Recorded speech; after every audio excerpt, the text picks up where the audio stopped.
What kind of worthless, pathetic junk did a cheap replacement like you dare to give me? Gerald Owens shouted, then slapped me hard across the face in front of 37 guests holding champagne glasses. The handmade leather bracelet I had spent 3 secret weeks stitching fell to the floor as he sneered, "You'll never be her. You're nothing but a worthless substitute." Humiliated and shaking, I ran into the cold March night with tears streaming down my face. A black SUV pulled up beside me. A man stepped out, his voice breaking as he said, "Megan, your real name is Megan Rose Caldwell. I'm your real father." I didn't believe him until he showed me the truth. "My name is Megan Owens. I'm 19 years old. Before I go on, please take a moment to like and subscribe, but only if this story already has you angry. Drop a comment telling me where you're watching from and what time it is there right now. Because by the end of that week, the man who just publicly humiliated and discarded me would be the one whose perfect life was completely destroyed. Let me take you back to where this nightmare really began. I was 11 years old when I woke up in a pink bedroom that wasn't mine. The walls were covered in posters of bands I'd never heard. The closet was full of clothes that were too small, and every morning, Patricia Owens would stand in the doorway and say the same thing. Megan would have loved this room. Not, "You'll love this room." Megan would have. Past tense. I didn't understand then. I was 11. I'd been told my mother died. I'd been told my father couldn't take care of me. I'd been told the Owens family was giving me a second chance. I believed them. For 8 years, I believed them. Gerald Owens was a high school principal. Respected, successful. The kind of man people trusted with their children. Patricia was a guidance counselor at the middle school. She had an office decorated with posters that said, "You matter and your voice counts." At home, I had no voice. I woke up at 5:30 every morning to make breakfast. Gerald wanted his eggs over easy. Patricia wanted oatmeal with fresh berries. I cooked. I cleaned. I did laundry. I grocery shopped under Patricia's supervision, like a prisoner on day release. When guests came over, I was our daughter. When they left, I was invisible. I slept in that pink room for 8 years. The bed frame had initials carved into the wood. MAO 2010. Megan Ann Owens. I found a photo album once, hidden in Patricia's desk drawer. A little girl who looked like me but wasn't me. Same blonde hair, same blue eyes, but she was laughing in every photo. Disneyland, birthday parties, piano recitals. I'd never been to Disneyland. I'd never had a birthday party. I'd never touched a piano. "You look so much like her," Patricia said once, touching my face. Her eyes were wet. "But you'll never be her." I didn't know who her was. Not then. I just knew I wasn't enough. Gerald controlled everything. My hair, shoulder length with bangs, cut every 6 weeks at home by Patricia. "Megan liked it this way," she'd say, scissors clicking. My clothes, purple and pink, sizes too small, from stores that didn't exist anymore. When I said they didn't fit, Gerald would look at me with cold eyes. Then stop eating so much. I developed a habit of skipping meals. I had no birth certificate. Gerald said it was lost in a house fire in 2018. No social security card. No ID. I couldn't get a driver's license. Couldn't apply for college. Couldn't leave. I went to Lincoln Middle School from 2017 to 2021. Then Lincoln High for 2 years. In June 2022, Gerald pulled me out. "Homeschooling," he told the district. Oregon law didn't require much oversight. There was no schooling, just more cleaning, more cooking, more silence. I asked once if I could take the GED test, get my high school equivalency, maybe go to community college. Gerald looked at me like I'd asked to fly to the moon. "You're not college material, Megan. You have us. That should be enough." I had a flip phone. Basic. No internet. Parental controls locked to only 2 numbers, Gerald and Patricia. GPS tracking turned on. Patricia would text me if I walked more than 2 blocks from the house.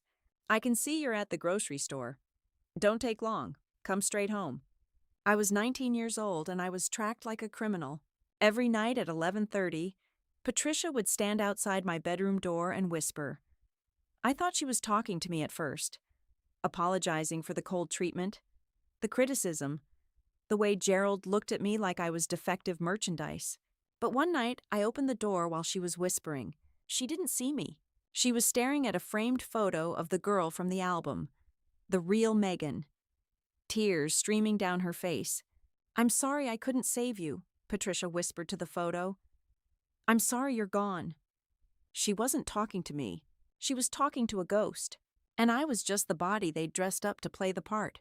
I made Gerald a birthday gift because I thought maybe, just maybe, if I tried hard enough, he'd finally see me. 3 weeks of secret work. I found scraps of brown leather in the garage. Taught myself to stitch from a library book during my one supervised hour per month at the public library.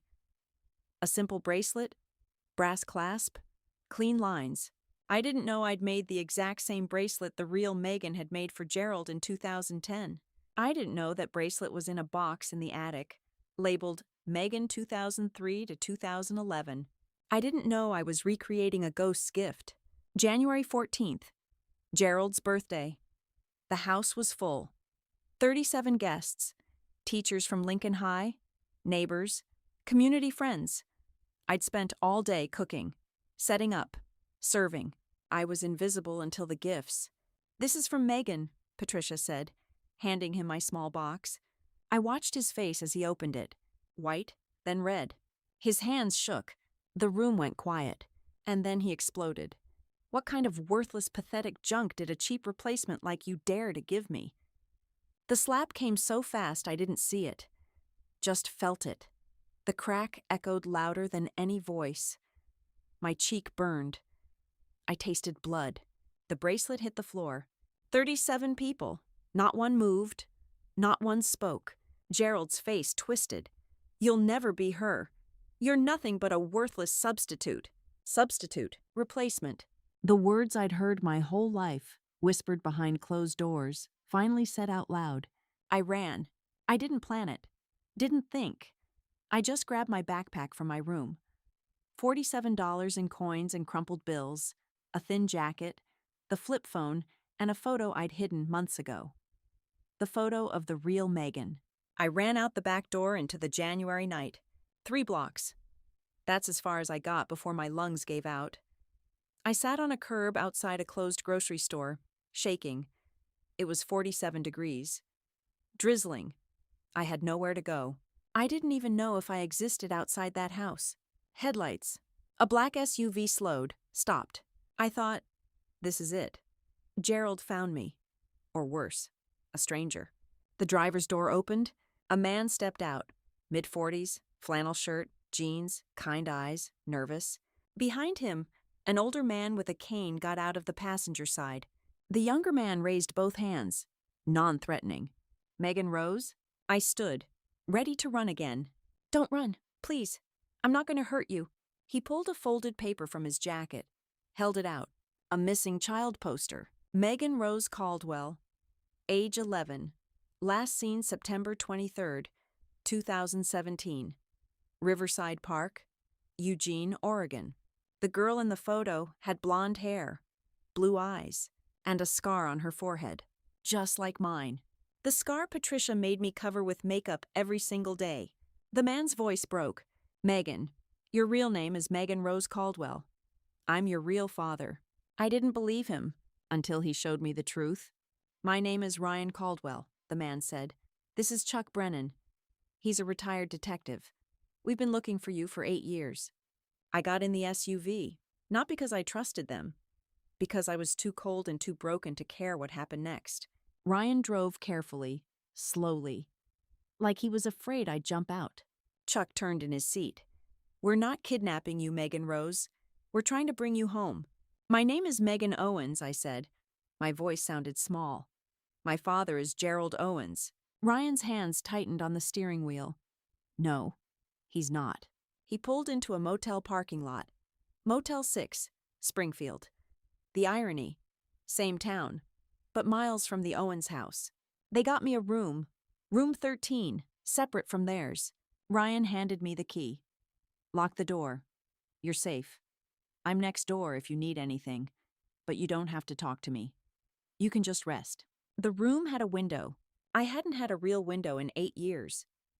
The pink room had a tiny basement window, always covered. I stood at that window for an hour, watched cars, watched people, watched the sky, stars. I'd forgotten what stars looked like. I cried, not from sadness, from relief. I was out. The next morning, Ryan knocked softly. I opened the door. He was holding coffee and a bag from a bakery. I didn't know what you liked, he said. So I got a few things. Muffins, bagels, croissant. When was the last time someone asked what I liked? We sat in his room. Chuck was there too. They had a folder, thick, labeled Megan Rose Caldwell, case number 2017-09-4521. Ryan opened it carefully, like it was precious. September 23rd, 2017, he said. You were 11. I took you to Riverside Park. You loved the swings. I sat on a bench, answered work emails, looked up 5 minutes later. You were gone. He showed me a photo. Me at 10. Blue bike. Huge smile. Him beside me. I didn't remember. I called 911 immediately, Ryan continued. Police came. Took a report. I told them everything. Description. What you were wearing. The scar on your forehead from when you fell off that bike and needed 7 stitches. He touched his own forehead, mirroring where my scar was. Police searched. Found nothing. Then they ran a check. Found a girl named Megan Owens enrolled at Lincoln Middle School in Springfield. Same age, blonde hair. They told me I was mistaken, that you were fine, that this was probably a custody dispute. His voice cracked. I told them I never lost custody. Your mother died in 2015. I'm your only parent. They didn't believe me. I was a truck driver, high school dropout, had a DUI on my record from 2008, and Gerald Owens was a respected principal. He pulled out another document, a police report, Eugene PD, September 24th, 2017. Father reports daughter missing. Father appears unreliable. Daughter located in Springfield school system. Case closed.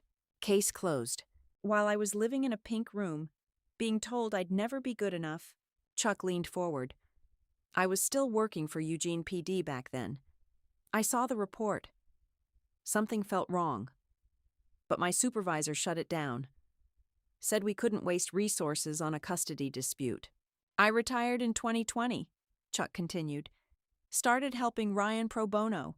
We've been building a case ever since. Financial records, school records, medical records. He pulled out a hospital document. Eugene ER April 12th, 2015. Patient, Megan Rose Caldwell. Age 9, forehead laceration, bicycle accident, 7 stitches, treated by Dr. Samuel Ortiz. He showed me a photo attached to the record. A close-up of a forehead wound. My scar. That scar's in a medical database, Chuck said. Under your real name, Megan Rose Caldwell. I touched my forehead. The scar Patricia had made me hide for 8 years. I don't remember, I whispered. You were 9, Ryan said gently. You were trying to do a wheelie. You fell. Cried the whole way to the ER. Not because it hurt, because you were mad you didn't land the trick. A flash, memory, blue bike, a man's voice. It's okay, Rosie. You're tough. Rosie. Someone used to call me Rosie. I need proof, I said.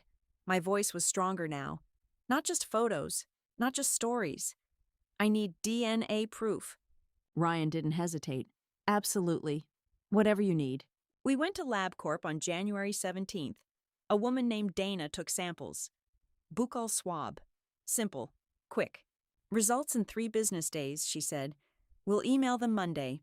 3 days of waiting. 3 days of living in that motel room. Ryan brought me meals. Didn't force me to eat with him. Gave me space. Chuck brought me his investigation files. I read everything. Missing person report, 2017. Security footage from Riverside Park. A woman approaching me. Professional clothes. Fake badge. Leading me to a car. Another woman waiting. Silver Honda Civic. The woman waiting was Patricia Owens. Bank records. September 20th, 2017. Patricia Owens transferred $10,000 to a shell company called Family Services Consulting, LLC. Registered agent, Beverly Ross. Former social worker. License revoked 2015 for falsifying records. Beverly was the woman in the park. She'd posed as a CPS worker.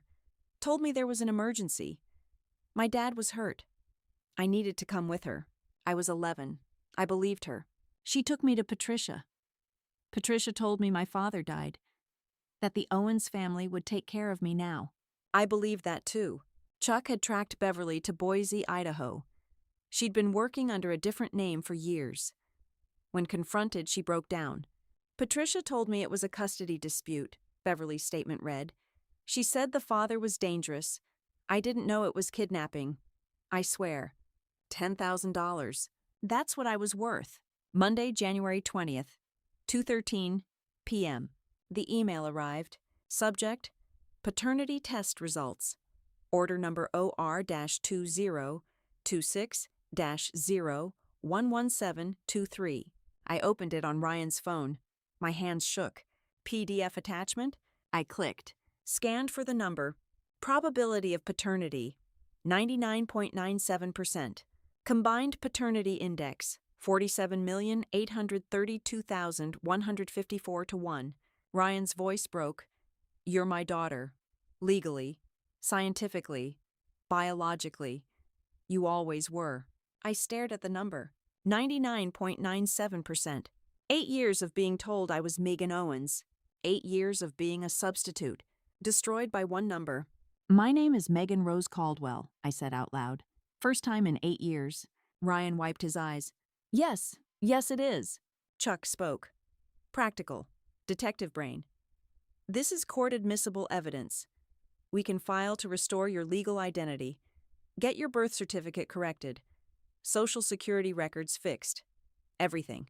What about Gerald? I asked. We take him to court, Chuck said, and we expose everything. If you've ever been told you're not good enough to replace someone else, if you've ever been forced to be grateful to people who hurt you, if you've ever had to ask yourself who you really are, leave a comment. Just one word. Truth, justice, or my name. Let me know you understand what it feels like to have your identity stolen. Attorney Laura Vinson was 42. Former prosecutor. Sharp, no nonsense.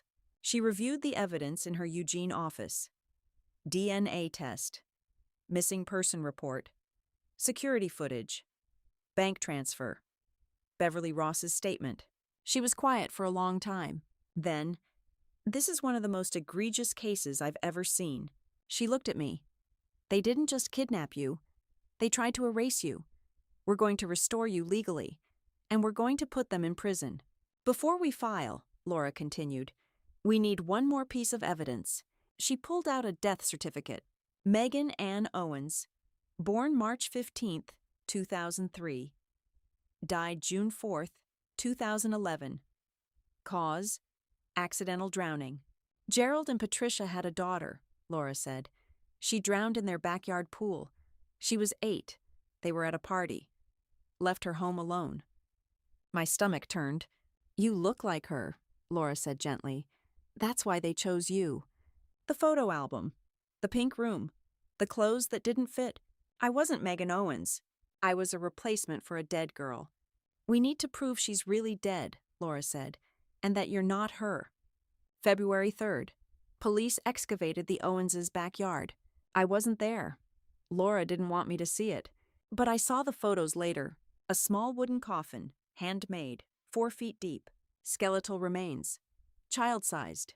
A locket. Gold. Engraved. Megan Ann Owens, 2003 to 2011. Forensic confirmation. Female. Age 7 to 9 at death. DNA matched to Gerald and Patricia Owens. Their real daughter. Laura told me the rest. Gerald and Patricia had held a funeral in 2011. Public. Legitimate. But the casket was closed. Gerald insisted. Too traumatic to view the body. The casket was empty. The real Megan was buried in the backyard the night before. They couldn't let her go. So 6 years later, they found a replacement. They found me. February 3rd evening, Gerald and Patricia were arrested. Charges: kidnapping in the first degree, custodial interference, criminal mistreatment, forgery, unlawful disposal of human remains, conspiracy, obstruction of justice, 7 felonies each. Gerald hired a defense attorney, Mitchell Crane. Expensive. Known for defending powerful clients. Crane sent a cease and desist letter to Ryan. Threatened defamation charges. Laura responded with one line: "See you in court, counselor. Bring your evidence. We have DNA." Meanwhile, Gerald tried to control the narrative. He filed a missing person report. Told Springfield PD I was mentally unstable, that I'd been manipulated by a stranger. He gave interviews to local news. "Our daughter has been taken by a man pretending to be her father. We're heartbroken. Please help us bring her home." He showed old photos of me from 2018 to 2025. Some people believed him until Eugene PD released a statement. Gerald Owens is under investigation for kidnapping. Megan Owens is actually Megan Rose Caldwell, victim of parental abduction in 2017. The news changed fast after that. Patricia sent me 47 text messages. My flip phone still worked. "We love you. How could you do this to us?" "That man is lying. We're your real family. You're confused. This isn't real. Come home. If you testify against us, you'll regret this." I didn't respond. Ryan wanted me to block the number. "No," I said. "Let her send them. It's more evidence." Every text was a confession. Laura prepared me for trial. April 7th through 11th. "When you testify," she said, "look at the judge, not at Gerald or Patricia. They don't own you anymore." We practiced. Mock questions. How to stay calm. How to answer only what was asked. I was terrified, but I was ready. April 7th, 2026. Lane County Circuit Court. Judge Ellen Ashford presiding.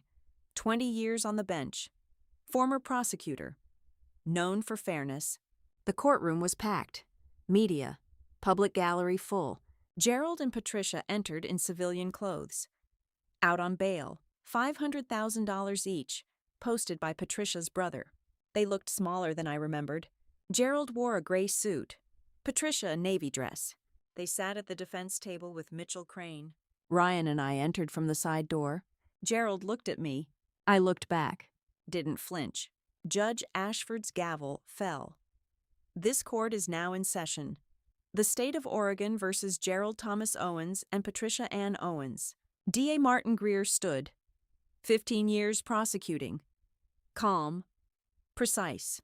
Your Honor, this case is about 2 people who loved their daughter so much that when they lost her, they committed unspeakable crimes. They kidnapped an 11-year-old girl. They held her captive for 8 years. They forced her to live as a ghost.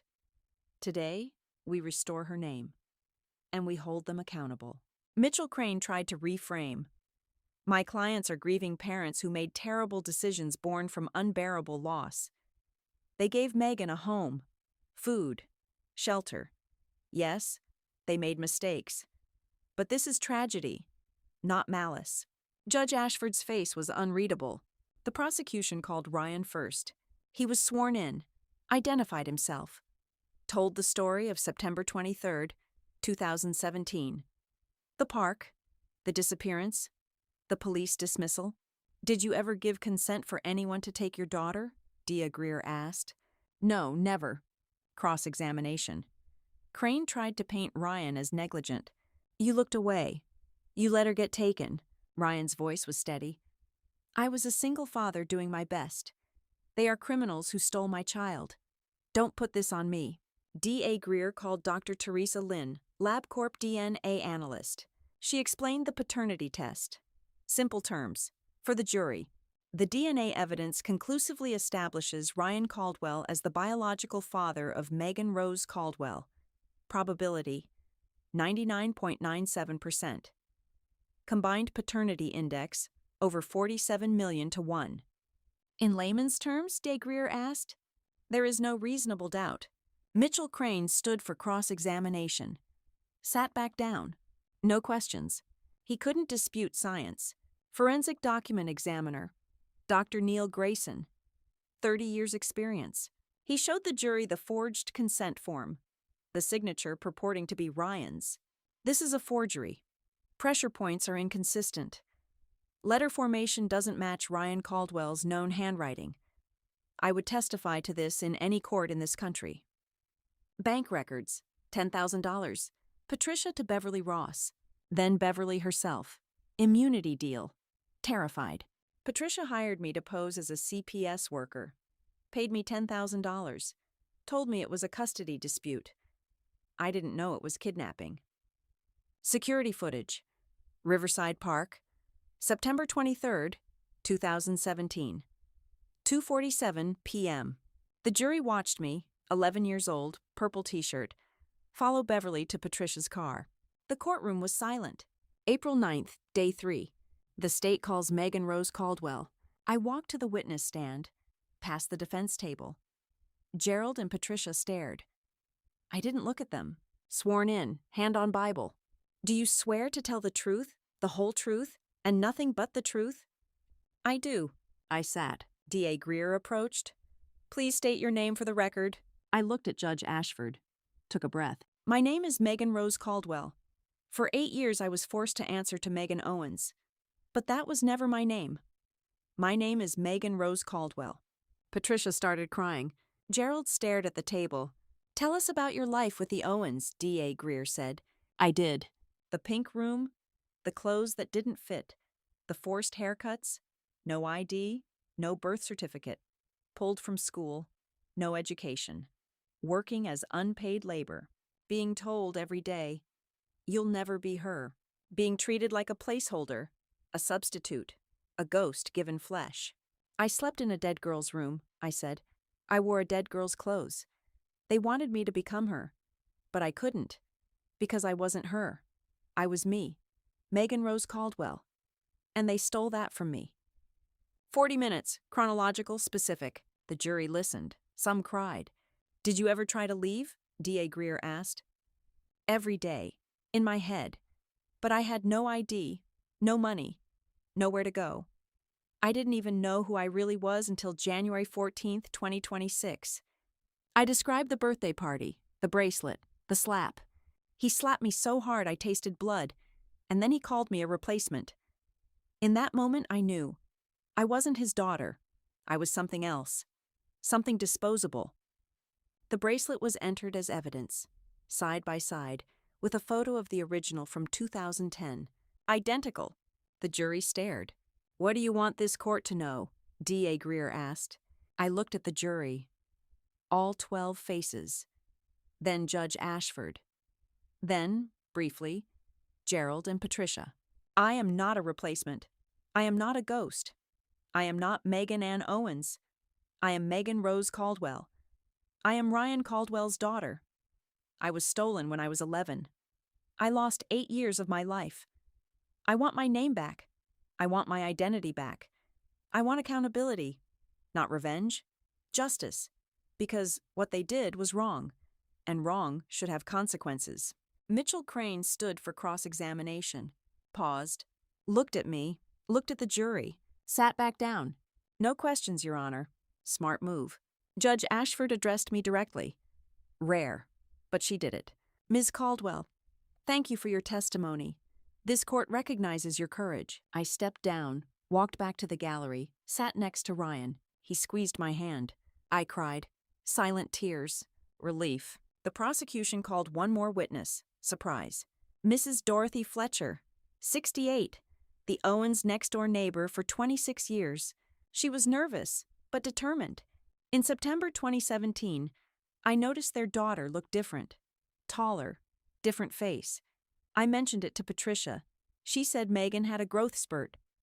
Mrs. Fletcher's voice shook. I didn't believe her, but I didn't want to be nosy. Between 2018 and 2020, I heard crying. Through the walls. Late at night. A girl's voice. Sometimes I heard words. My name is Megan Rose. My name is Megan Rose. Over and over. The courtroom was silent.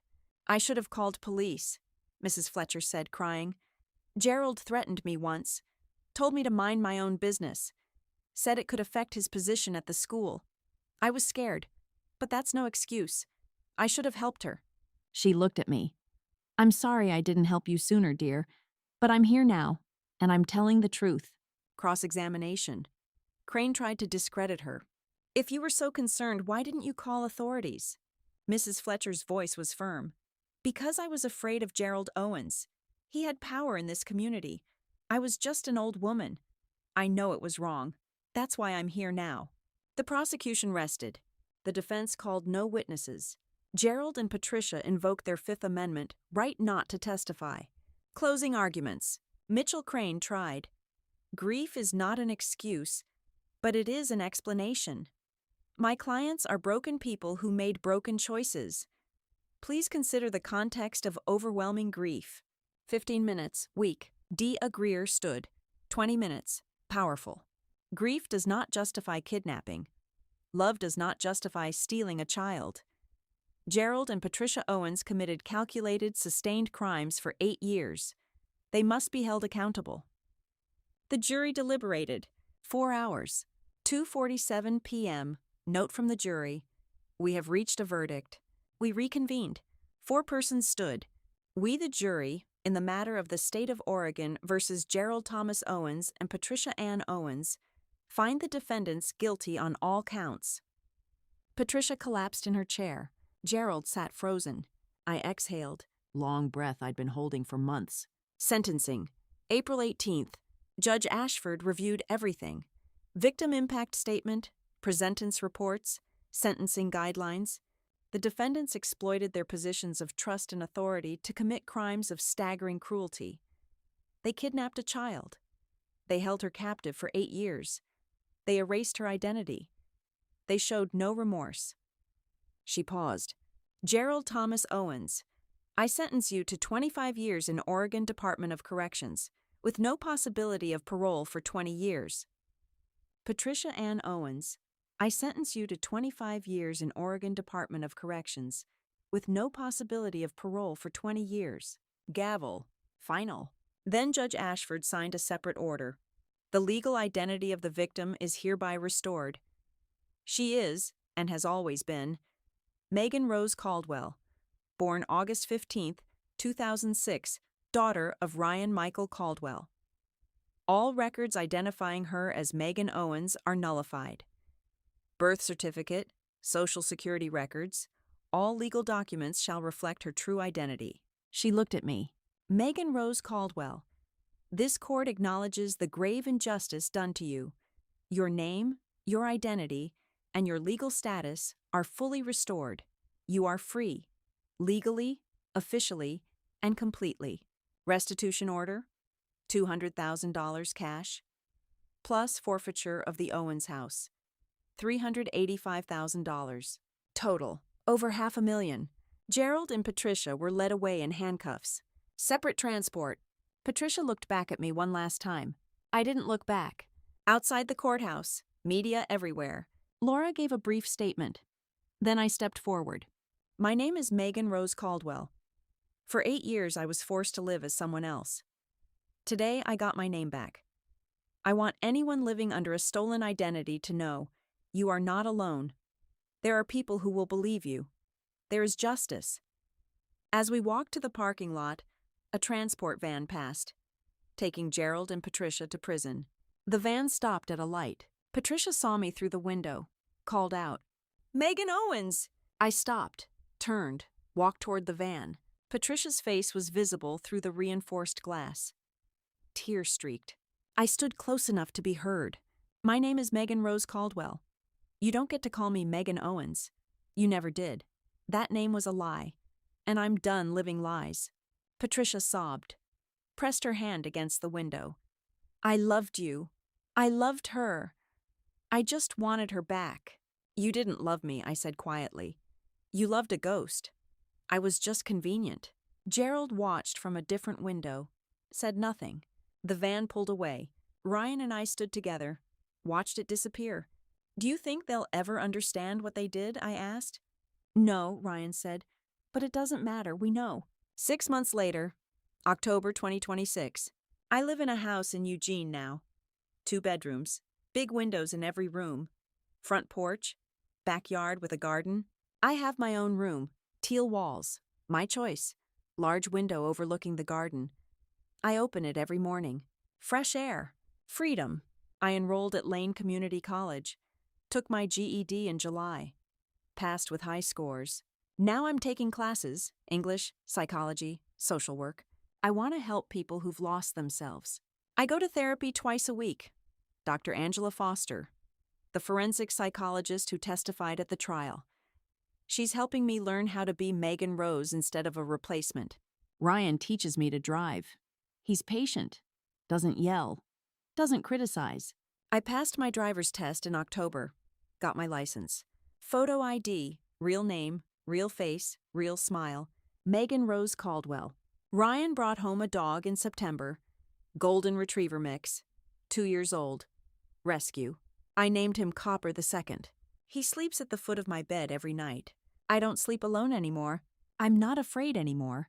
I cut my hair in October, pixie cut, my choice. Not Patricia's shoulder length with bangs, not Gerald's control, mine. Ryan saw it and smiled. You look like you. Best compliment I've ever received. I made a friend at college, Zoe. She's an art major, kind, funny. We studied together at the campus coffee shop, laugh about homework, talk about movies, normal things. I'm learning what normal feels like. I kept the bracelet, the one I made for Gerald's birthday. Laura returned it to me after the trial. I don't wear it, but I keep it in a small box on my desk. A reminder. Not of Gerald, not of the slap, not of being called a replacement. A reminder that I survived, that I'm not worthless, that I'm not a substitute, that I have a name. A real name, a name that belongs to me. Megan Rose Caldwell. If you're living under a name that isn't yours, if someone is controlling your identity, if you feel like a replacement for someone else's loss, you are not alone. DNA doesn't lie. Truth doesn't disappear. And you have the right to your own name. Your identity is sacred. No one has the right to take it. Not even people who say they love you. This story isn't about revenge. Gerald and Patricia are in prison because they committed crimes. Justice isn't vengeance. Justice is truth acknowledged and wrongs made right. I didn't win because I destroyed them. I won because I got my name back. I was never a replacement. I was a person with a name, a history, and a future they had no right to steal. And now I'm free. I'm home. My name is Megan Rose Caldwell, and I am not a ghost.